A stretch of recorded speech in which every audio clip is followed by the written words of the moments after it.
J'espère que vous allez bien et que le mois de janvier se termine bien.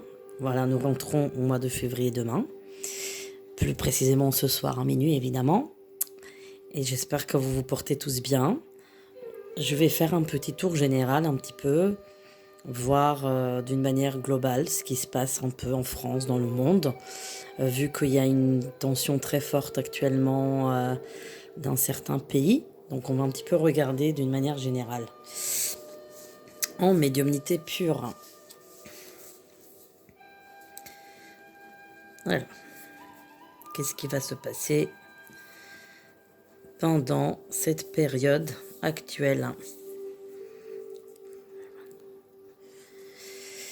Alors,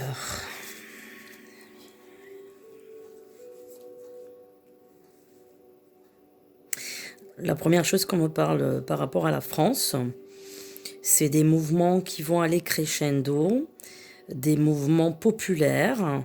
Je vous ai déjà parlé de ça précédemment dans les anciennes vidéos. Mais là, voilà. Donc, des mouvements qui vont quand même se multiplier et qui vont se matérialiser dans le sens que les gens vont, comment dire, se regrouper et réunir. C'est-à-dire que s'il y a plusieurs mouvements, ils vont faire plus qu'un prochainement. C'est-à-dire que il y aura... ça fait penser un petit peu aux Gilets jaunes, mais c'est comme je vous ai déjà dit, ce n'est plus du tout le même mouvement, c'est plus les mêmes gens, c'est autre chose. Évidemment, ça regroupe, je pense, les gens qui sont anti-vax, etc. Mais ça serait vraiment des mouvements qui vont, d'une certaine manière, se matérialiser et s'établir d'une manière générale. C'est-à-dire que ça va être vraiment des mouvements, mais énormes, de ce que je vois. Là, ça se prépare, je dirais, ça se prépare. Évidemment, cela peut vraiment, disons, exploser vers la période printanière, ce que je me dis. Évidemment, encore une fois, je parlerai de mois d'avril, qui peut être un mois explosif, hein, puisqu'on est sous le signe du bélier. Donc là, les choses peuvent être vraiment... aller très très loin dans cette colère et cette violence qui est justifiée dans le même temps. Mais encore une fois, on me parle d'un mouvement de foule, est une foule énorme. C'est pas des. Pour le moment, on voit des mouvements qui sont, comment dire, d'une certaine manière, un petit peu à droite et à gauche, qui sont d'une quand même grande importance, mais c'est pas encore ça. Moi, je vois quelque chose de globalement énorme. Je vois des foules, des foules, des foules de gens qui défilent dans la rue, mais des marées humaines, voilà, quelque chose d'énorme. C'est pour ça qu'on parle de... Je vais encore appliquer le même mot que toujours, révolution. Pour moi, c'est une révolution qui se prépare, c'est tout à fait évident. Donc du coup, là, c'est ce qui se prépare en France. Il aura de la casse, ouais. Je vous promets qu'il aura de la casse, de la colère, de l'énorme violence. On me parle beaucoup de mois de mai, juin, tout ça, tout ce qui est à partir du printemps de toutes les façons. Tout ce qui est beaucoup des magasins saccagés, de la violence, de la colère. Et c'est des gens qui ne sont pas casseurs d'habitude. Voilà, encore une fois, il me semble que je vous ai déjà dit dans une ancienne vidéo, ce n'est pas des gens qui sont... c'est pas de gens voyous ou quoi que ce soit. C'est des gens, comment dire, des gens normaux qui juste pètent les plombs, en fait, tout simplement. Il y a un ras-le-bol et il y a une situation d'urgence. Et puis il y a une période qui me paraît aussi pas bonne, qui est la période de l'automne. Mois de septembre, octobre vont pas être des bons mois aussi. Mais là, c'est plus des risques d'attentats, je dirais. Il y a quelque chose de pas bon encore à ce moment-là. C'est vraiment une année très dure. Et d'ailleurs, j'ai écouté d'autres... j'ai écouté une ou deux voyantes que je trouve bonne parce que je vous avouerai que dans la masse de YouTube, il y a beaucoup de voyants qui font énormément de vues, mais franchement, honnêtement, pour moi, enfin, ça vaut pas très loin en fait, hein, de toute façon. Hein. Je vais pas critiquer, mais enfin bon, c'est un petit peu business. Hein. Donc c'est beaucoup le business. Je pense qu'il y a beaucoup de voyants maintenant qui se mettent à faire des cartes et tout, mais bon. Ça dure très longtemps et on n'en prend rien. J'en ai écouté au moins une vingtaine. Il y en a une seule qui travaillent comme moi, qui n'utilisent pas des cartes, qui vaut quelque chose. Après, j'ai encore deux autres voyants que je trouve très bons. Mais le reste, bon, c'est vraiment... Donc du coup, la personne que j'écoutais avait dit la même chose, que 2022 va être une année très dure. Donc en fait, on est très parallèles par rapport à ce qu'on dit. Donc j'ai trouvé un petit peu mon... comment dire, mon homonyme en voyance. Une année très très dure, encore une fois sous le signe du tigre, qui est très vicieux, audacieux et coléreux. Faut pas énerver le tigre, hein, parce que là il est plus redoutable qu'un lion, le tigre. Donc de toute façon, comme je vous ai toujours dit, cette année ça va être une année de griffes et de coups, des coups bas, de griffes. Mais on voit ce qui se passe. Je vous avais annoncé en 2017 déjà qu'il aura des agressions de politiques, de maires, etc. Vous voyez ce qui se passe, donc je ne me suis pas trompée déjà en 2017. Et plein de choses que j'annonçais se sont réalisées. Vous pouvez, vous, tout seul, vérifier mes dires que je mets de temps en autre dans la communauté. Donc voilà. Il y a quelque chose d'assez grave qui va arriver en France. Je n'arrive pas à voir ce que c'est. Ça peut être dans la période de l'été. On me parle d'un trou noir. Je ne peux pas vous dire ce que c'est. Là, je vois ça. Je ne sais pas ce que ça veut dire. Un trou noir. Comme si la France, elle plonge dans un trou noir. Mais comment vous expliquer ça? Je ne sais pas moi-même. C'est assez étonnant. Je ne sais pas ce que c'est. Est-ce que c'est une cassure, coupure? Est-ce qu'il y aura des coupures d'électricité brutales? Ou est-ce que c'est un événement extérieur qui arrive? Est-ce que il y a quelque chose de très brutal qui arrive? On me parle de quelque chose... je vais pas vous faire peur, mais on parle d'un côté ténébreux. Hein, on parle d'un côté d'obscurité. Très bizarre. On me dit la France, elle va être coupée en deux. Je ne sais pas pourquoi on me dit ça. Est-ce que c'est d'une manière... comment dire...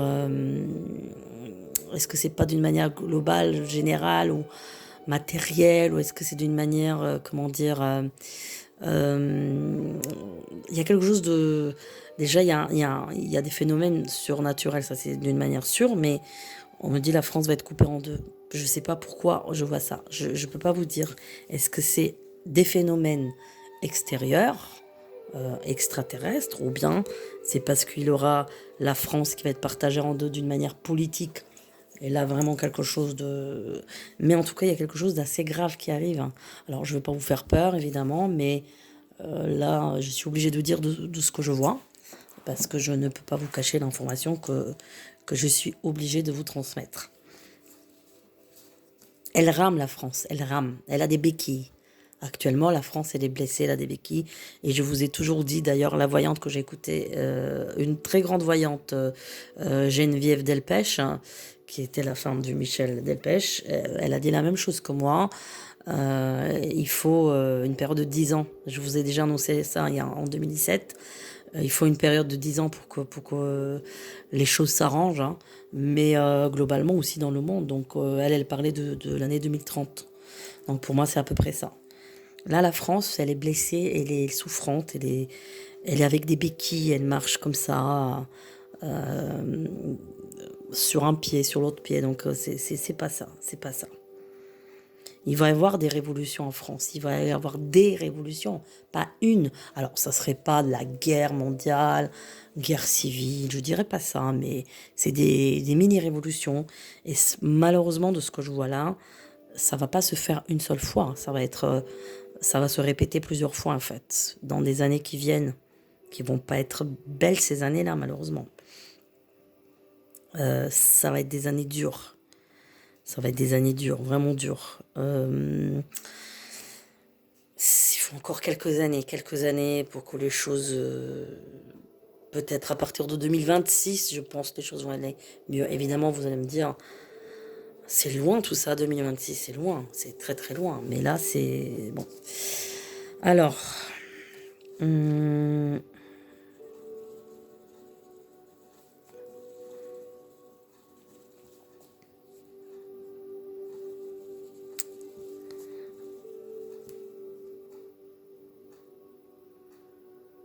Là, je regarde par rapport à la fin de l'argent liquide, ce qui est une chose terrible.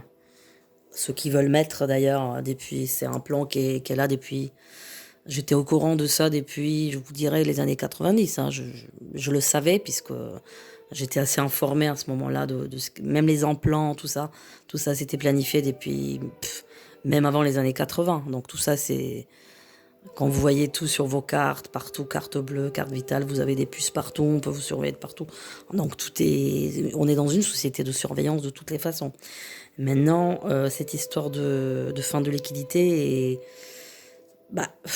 elle est très très problématique parce que après pour travailler, etc.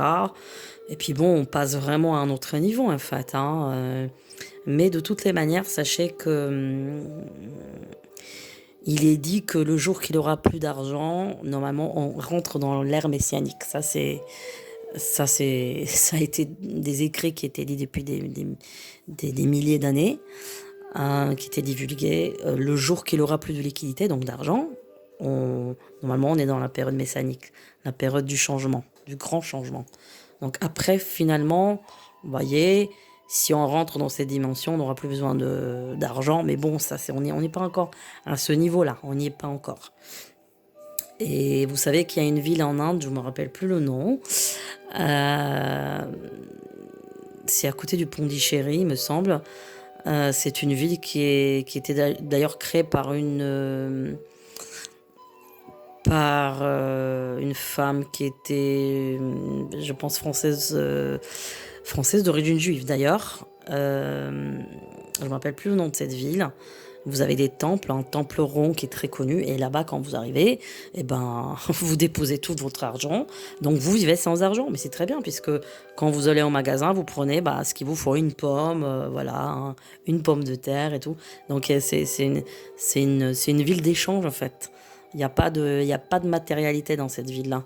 Donc, en fait, c'est un style qui peut arriver dans l'humanité plus tard. Je pense qu'on peut venir à ça. Mais avant ça, il faut nettoyer tout le mal qu'il y a, parce qu'il y a trop de choses qui vont pas sur Terre, notamment tout ce qui est influenceurs, YouTube, tous ces gens qui se font des millions avec des vidéos. Enfin, franchement, c'est incroyable. Mais tout ça, il faut que ça, il faut que ça dégage tout ça, tout simplement, parce qu'on peut pas continuer comme ça. Il y a trop de En fait, les gens qui sont le plus bas possible, ont le plus d'argent. Et les gens spirituels, évidemment, galèrent financièrement et matériellement. Bon, on va dire que c'est pas leur but, la matérialité. Mais il y a trop de choses qui vont pas. Donc, il faut enlever tout ça, les téléréalités, tout ça. C'est des choses vraiment... je sais pas, on vit dans un monde fou, superficiel, on est d'une bassesse, on est devenu, enfin franchement, le monde est devenu tellement bas, et quand on voit ce qu'il y a sur YouTube, quand on voit les chaînes pour enfants, mais c'est une catastrophe, et tous ces enfants, je les plains, les pauvres, ils vivent dans une génération qui est terrible, et je ne sais pas comment ils pourront sauver leurs âmes de ce qu'ils voient. Et puis le niveau à l'école, c'est une catastrophe, c'est pareil, c'est tellement bas, voilà, donc tout ça, de toutes les manières, tout ça, à un moment donné, ça va partir. Tout ça, ça va partir en cacahuète. Dans le nouveau monde, il n'y aura plus tout ça, hein, donc rassurez-vous, on n'y est pas encore dans le nouveau monde, ça va prendre des années, mais tous ces gens-là, ils ne figureront plus dans ce nouveau monde. C'est impossible. Parce que ces gens-là, ils n'ont pas de cœur, ils font tout ça pour de l'argent. La seule chose qui les intéresse, c'est l'argent. Ils dépouillent d'autres personnes, mais ça ne les intéresse pas. Instagrammeur, je ne sais pas, TikTok, je ne sais quoi, j'en sais rien, mais c'est très très grave ce qui se passe, vraiment. Et je parle aussi de voyants. Parce qu'il y a plein de voyants qui se font des dizaines de milliers d'euros sur le dos des gens. Bon, est-ce que c'est normal? Non. C'est un métier qui doit être dans le don de soi pour les autres. C'est un don qu'on a pour aider les gens. Après, évidemment, on doit se faire payer quand on travaille. Mais ces gens-là, ils n'ont pas de don, en fait. C'est du faux, c'est de l'escroquerie. Mais ils le paieront un jour, parce que la loi de la nature, elle est telle. Et ils ne peuvent pas, de toutes les façons, ils paieront eux ou leurs enfants et leurs descendants. C'est comme ça, c'est la loi de la nature, tout simplement. Mais bon, il y a trop de fois, il faut faire le tri et c'est terrible sur YouTube. Je vois, c'est terrible de faire le tri des bonnes choses, des mauvaises choses, des fakes, des... C'est une cata. Vraiment, on est dans l'océan, hein. Voilà. Alors, par rapport à la liquidité, la fin de la liquidité, moi, je la verrai pas tout de suite, grâce à Dieu, comme on dit, heureusement. Mais ça se prépare, hein, et je pense que d'ici 2028, 2030, ils vont enlever. Oui. Je pense que dans ces années-là, on y sera carrément. Ouais. Donc ça correspondra aussi à cette période de 10 ans que je vous avais dit pour la France, que dans 10 ans, ça ira mieux. Ça correspond. Alors, on verra bien si ça va être mieux, hein. Alors, on va faire un petit peu un tour, un petit peu pour le monde.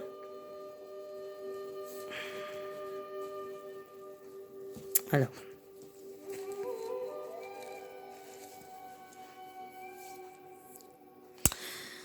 par rapport à l'histoire de la Russie et l'Ukraine, pour le moment, je ne vois pas de guerre. Alors, la Russie va attaquer quand même, hein. Ils vont faire des attaques, mais pas énormes. C'est pas des attaques. Je pense que c'est des attaques terrestres, ce que je vois. Mais vu que... Alors là, je fais de la voyance. Je fais abstraction des news et tout. Là, j'ai pas écouté les infos depuis pas mal de temps. Une semaine peut-être, par rapport à ce qui se passe là-bas en Russie. Donc là, je fais que abstraction de ça. Moi, ce qu'on me dit en voyance, c'est que l'Ukraine, elle est vraiment soutenue par l'Amérique. Et que la Russie ne peut pas les toucher. C'est-à-dire que elle n'a pas intérêt à les toucher. Parce qu'ils ont un accord... Ils ont un accord... Il y a quelque chose qui est pas très clair avec l'Amérique. Ils ont un accord de... alors, est-ce que c'est de l'or? Est-ce qu'il il y a des métaux lourds? Il y a quelque chose qui fait que ils exportent vers les USA un métal lourd ou de l'argent, de l'or, je sais pas. Quelque chose comme ça. Mais je pense que c'est quelque chose qui se sait pas. Enfin, on ne sait pas. Donc du coup, ils ont un accord d'exclusivité, un contrat d'exclusivité avec les USA. Et la Russie ne les touchera pas. Elle touchera une partie, on me parle de nord-est, quelque chose comme ça. Que d'ailleurs, elle veut récupérer. Là, on me dit que la Russie, elle veut récupérer un terrain là-bas. Je sais pas c'est où, mais elle veut récupérer... elle veut récupérer, oui, on me parle d'un endroit qu'elle veut récupérer de l'Ukraine.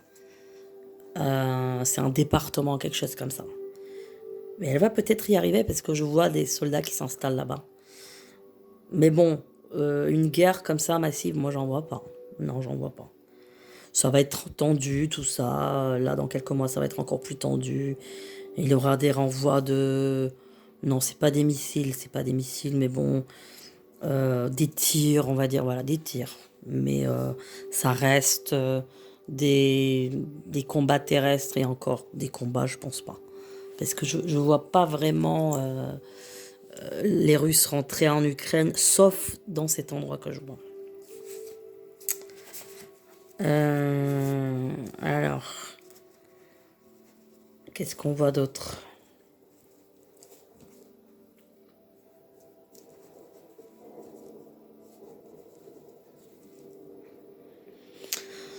Il y a aussi une tension dans le Moyen-Orient, mais là aussi pour le moment c'est... Alors là c'est...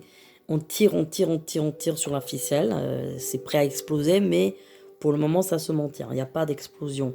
Il n'y a pas d'explosion pour le moment.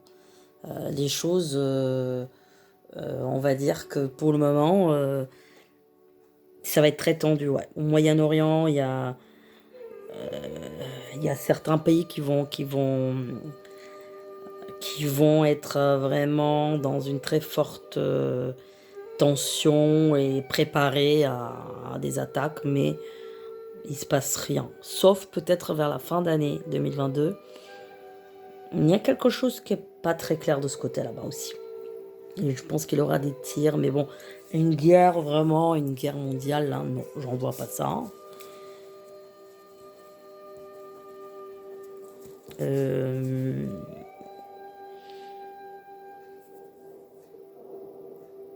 mais, dans quelques temps, il me semble que la dernière fois, je vous avais parlé de 2024, je ne me rappelle plus. Mais euh, que ce soit le Moyen-Orient et le Proche-Orient, eh bien, tout ça, c'est une cocotte minute. Donc on est d'accord qu'à un moment donné, ça va quand même exploser. Mais c'est pas là. Pour moi, c'est dans 2 3 ans. Donc je vais rester sur ce que je vous ai dit, 2024. Parce qu'il y a plusieurs pays qui vont se mêler. C'est un conflit qui va être vraiment... plusieurs pays vont se mêler, ouais. Mais je vois pas ça comme une guerre mondiale vraiment énorme, tout ça, vous voyez. Ça va pas se passer comme ça. Il y aura quand même des attaques et tout, ça va être très chaud. Et puis on va dire que c'est un endroit dans le monde qui est très, comment dire, très brûlant en fait. Là, quand je regarde sur le Proche et Moyen-Orient, on parle de brûlure, je sais pas, c'est les énergies, elles sont pas bonnes en fait là-bas. Elles sont pas, il y a quelque chose qui va pas. Quelque chose qui va pas. Euh, mais bon, ça va s'embraser, oui. Ça va s'embraser, mais on va dire que ça va pas être tellement énorme qu'on le croit, tout simplement. Par rapport aux États-Unis, je vois que ils vont avoir beaucoup beaucoup de problèmes avec un pays. Je n'arrive pas à définir lequel c'est. C'est pas un pays voisin, mais c'est un pays du tiers-monde avec lesquels ils ont un accord aussi. Mais là, c'est un pays qui va leur créer beaucoup beaucoup beaucoup de problèmes. Je ne sais pas lequel des pays c'est, mais là, ça va être aussi ils vont peut-être dépenser beaucoup, beaucoup d'argent, beaucoup de millions pour ce pays parce qu'il y a quelque chose qui va pas là, de ce côté-là aussi. Quelque chose qui va pas. Alors, pour revenir en France, globalement, toute la politique de la France va changer. Je vous ai déjà dit ça. Euh, Tout est en train de changer là. Et vous voyez bien que toutes les langues se délient, tous les scandales sortent. On est dans les temps messianiques, on est dans les temps où toute la vérité éclate, en fait, tout simplement. C'est pour ça que je vous ai dit que tout ce qui se passe sur YouTube, tous ces influenceurs, tout ça, ça peut pas durer. Et vous voyez qu'il y en a plein qui disparaissent, voilà, c'est malheureux à dire en même temps, mais c'est pas possible que ça continue comme ça. Il y a la force de l'attraction, on va dire, la force de la nature. Donc il y a trop de jalousie, il y a trop de... ça crée des tensions, des mauvaises énergies, et du coup, en même temps, voilà. Mais le monde change et la France change. La France est en train d'évoluer. Elle évolue lentement, doucement, avec beaucoup de difficultés. Euh, les énergies en France sont pas bonnes, hein. Je vous le dis parce que je le ressens. Et comme c'est un pays qui a pratiqué beaucoup la sorcellerie, vous savez bien quand même les rois de France, etc., bah, ils pratiquaient quand même. Donc c'est un pays qui est quand même, d'un côté, il est extrêmement spirituel. Par rapport à un autre pays où, je vais pas citer, il y a un pays dans lequel j'étais en Europe, alors là, il y a rien en fait, c'est du vide. Donc on peut pas vivre là-dedans. Il y a des pays qui sont spirituellement vides en Europe. Mais la France, c'est le contraire. Elle a quelque chose de très, très fort dans le côté spirituel. Mais dans le même temps, vous savez très bien que le bien et le mal s'attirent. Donc on ne peut pas avoir que du bien. On n'est pas encore arrivé à ce niveau-là. Dans le yin, vous avez le yang. Dans le noir, il y a du blanc. Dans le blanc, il y a du noir. Donc la France, elle est comme ça. Elle est, elle est extrêmement spirituelle, extrêmement... C'est un pays qui a donné naissance à des génies. Des gens sont intelligents dans ce pays-là. Normalement, l'éducation est l'une des meilleures au monde, normalement, hein. Je ne parle pas de maintenant. Mais évidemment que le mal, il est aussi très fort. C'est sûr que d'une manière proportionnelle, quand le bien est très fort, bah, le mal, il est très fort aussi. Donc là, la France, elle se bat contre son propre mal, tout simplement. Contre ses forces occultes, contre son mal profond du pays, hein. Et comme je vous ai dit, la France, je la vois comme sur des béquilles, là. Elle avance, mais c'est dur. Mais elle va s'en sortir, hein. Il faut du temps. Il faut du temps. Tout va changer en France. Toute la politique, tous les hiérarchies, les fonctionnaires, tout ça, ça va. tout ça, tous ces statuts-là, ils vont... euh, tout va changer en fait. Tout va s'alléger, les régions vont être plus fortes, elles vont prendre leur force, etc. Donc les choses s'améliorent, mais c'est long, la transition est longue. Voilà.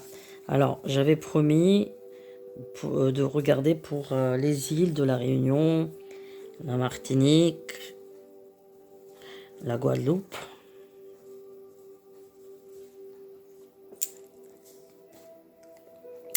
La Réunion me part de beaucoup de tensions dans cette île. Il y aura beaucoup de pauvreté, il y aura aussi beaucoup de mouvements là-bas, de colère, des casses. Ça se prépare en fait là, ça se prépare. Des mouvements aussi de grève, de protestation. Euh, Là-bas aussi, attention, il va y avoir des agressions là-bas, voire plus, hein, je dis pas, hein, mais vous imaginez, il y aura des agressions très très violentes. Les gens, ils seront prêts à tuer là-bas. Donc, je vois que ça brûle là-bas, ça brûle. C'est pas le volcan qui brûle, c'est pas le piton de la fournaise, mais là, c'est vraiment les gens. Et là, c'est jusqu'à la fin d'année. C'est pas maintenant tout de suite, hein, ça se prépare là. Mais surtout la fin d'année, ça va pas être bon là-bas. Là-bas aussi, il y a trop de corruption, c'est trop corrompu, trop d'escroquerie, trop de... Oh là là, c'est trop... on dirait qu'il y a une mafia qui gouverne. J'aimerais bien avoir une confirmation de la personne qui m'a posé la question. Je sais qu'il y a des gens qui regardent de la Réunion que je salue, parce que c'est une île très très très belle, que j'adore, et de la Réunion. Et donc, si les gens qui regardent de là-bas peuvent confirmer, ça me fera plaisir toujours d'avoir des témoignages. Par ailleurs, je salue tous les Français du monde entier qui regardent la chaîne, les Belges, les Canadiens, aussi les Marocains, puisque j'ai vu que la chaîne est regardée du Maroc, évidemment. Bah, je salue tout le Maghreb, la Tunisie, l'Algérie, etc. Et alors, donc la Réunion, ça va être un petit peu difficile. Alors, la Martinique. La Martinique, la Martinique, elle se maintient. Il n'y a pas trop de débordements. Je vois des choses un peu plus équitables. La Martinique, elle a une certaine protection divine. Alors ça aussi, je ne peux pas expliquer pourquoi. Elle est d'une certaine manière spirituelle protégée. Donc il n'y aura pas trop de débordements dans cette île, qui est une île très jolie aussi, comme la Guadeloupe. C'est des endroits magnifiques d'ailleurs. Il n'y aura pas trop de... Il n'y aura pas trop de débordements, non. Je vois que les choses se maintiennent. Guadeloupe maintenant. La Guadeloupe.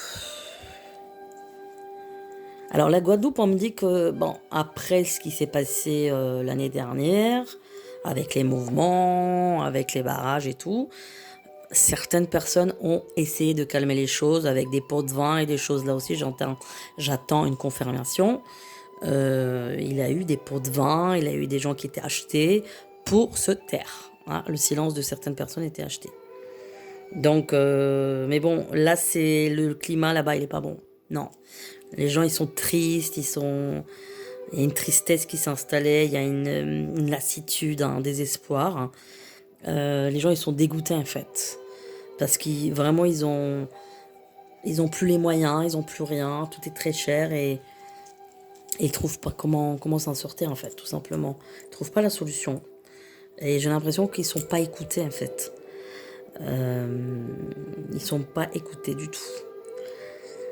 Donc là-bas, ça va être assez dur. Il y aura encore des mouvements, mais c'est pas tout de suite. Mais c'est une île qui peut aller dans une grande détresse et pauvreté prochainement, malheureusement. Je sais pas pourquoi, autant de différences avec la Martinique. Je ne peux pas expliquer, je ne connais pas trop la géopolitique des îles, les dom-toms, je ne sais pas pourquoi il y aura autant de différences. Mais apparemment, c'est ça. Alors la Guyane qui est pareil, beaucoup de pauvreté en Guyane, mais les gens apparemment là-bas ils se bougent pas trop, je sais pas, ils subissent, ils sont plus calmes là-bas les gens, je sais pas, ils sont plus, on dirait d'une manière plus soumis. Alors est-ce que c'est parce qu'ils sont plus proches on va dire, des tribus indiennes, et que vous savez que les Indiens sont quand même des gens, je parle des Indiens d'Amérique, quand même très calmes. Est-ce qu'ils ont un petit peu ce style de vie plus calme, plus isolé, hein, un peu côté un peu amazonien, côté un peu, ouais, un peu on se cache dans la forêt. Là-bas, je vois pas de grands mouvements, je vois pas des choses comme ça là-bas. Mais il y a beaucoup de pauvreté aussi en Guyane. Voilà, bah sur ce, je vous souhaite une très belle soirée à tous et je vous invite à poser vos questions pour une prochaine vidéo. À très bientôt.